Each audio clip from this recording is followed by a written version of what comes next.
history has been made. A man who was being slammed, criticized, and attacked from every angle possible has won and been named as the new mayor of New York. Yes, Zohran Mamdani won. The common masses of New York have chosen Mamdani as their face and have shown Trump that they no longer are afraid of his threats of fund cuts, which he was blackmailing the New Yorkers with if they chose Mamdani. As the results poured in, one name echoed across the streets, subway stations, and newsrooms: Zohran Mamdani. A man who ran not just a campaign but a movement that spoke for those long forgotten in the political chaos, the renters, the workers, the dreamers, and every New Yorker who has watched their city become too expensive to call home. For over a year, Mamdani's team, powered by more than 100,000 volunteers, pushed for one vision: to transform the most expensive city in America into one that's livable and just for all. His message was simple but powerful. New York should not only belong to the rich and powerful, but also to the people who make it alive every single day. But as the election heated up, a storm began brewing from Washington. President Donald Trump issued a direct warning that if Mamdani were to win, he would move to cut federal funding to New York. He even urged voters to support Andrew Cuomo instead. Can you believe it? Can such tone and blackmailing be made by a president openly only because Mamdani is a Muslim? Nevertheless, Mamdani stood firm. He refused to be intimidated. In his pre-election address, he made it clear: threats from Washington do not define the laws of the land. He reminded the people that a president's words are not the same as law, and that no city should be bullied into submission through political blackmail. President Trump says he plans to reduce federal funding if you win. What are your thoughts on that? President Trump also encouraged every New Yorker to vote for Andrew Cuomo. There are many things that he will say and that he will do that will not actually bear out in the results within our own city. I will treat his threats as they deserve to be treated, which are the words of a president and not necessarily the law of the land. And too often we treat anything that he says by virtue of who's saying it as if it is already that law. What we see in the language of Donald Trump is a premise as if it is his decision on whether or not to fund a city the very money that this city is owed. And I look forward to utilizing every single tool at my disposal as the next mayor of this city to fight for the people of it. That means using the courts, that means using the bully pulpit, that means ensuring that we actually follow the letter of the law. And I know that doing so is something that threatens Donald Trump. It's why he's gone after Attorney General James, because she had the audacity to hold him to the same law that every New Yorker is held to. But I will not be intimidated by this president. I will not be intimidated by anyone, because my job here is to serve the people of the city. Mamdani made it obvious that he does not care about Donald Trump's threats.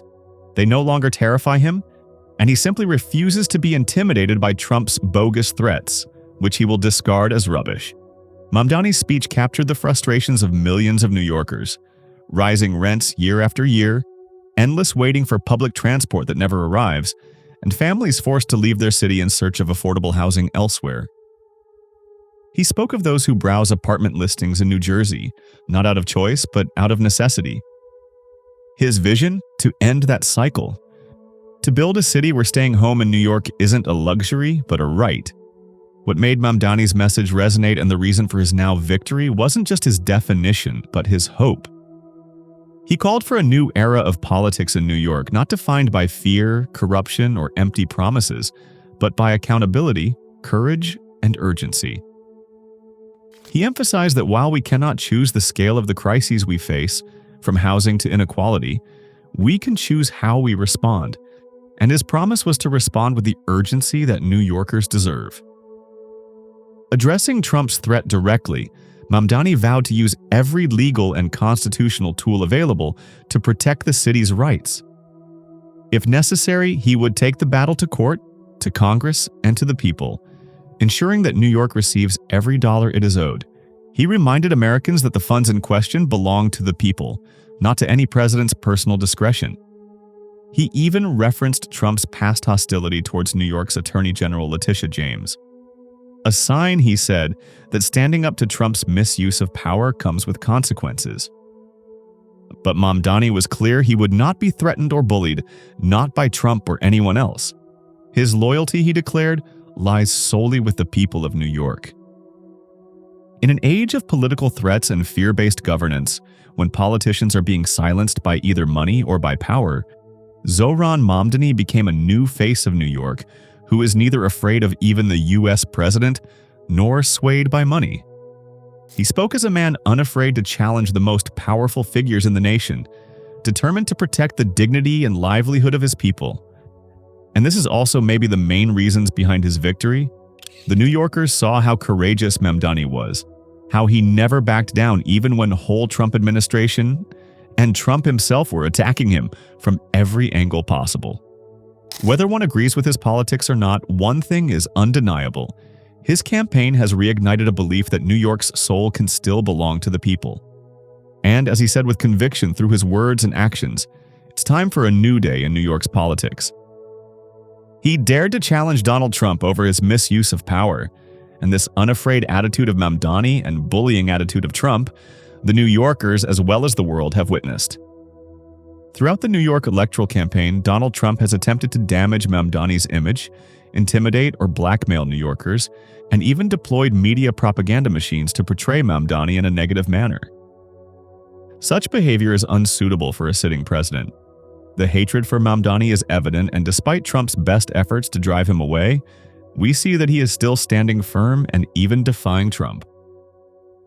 These tactics did not embarrass or disgrace Mamdani. Instead, they portrayed Trump as a bully in the eyes of New Yorkers. These tactics backfired on Trump by making Mamdani even more likable in the eyes of the general public. And we saw the results today as Mamdani made history as the next mayor of New York. That's all for today. If you found the video informative, please like it and subscribe to the channel. Jazakum Allahu khairan.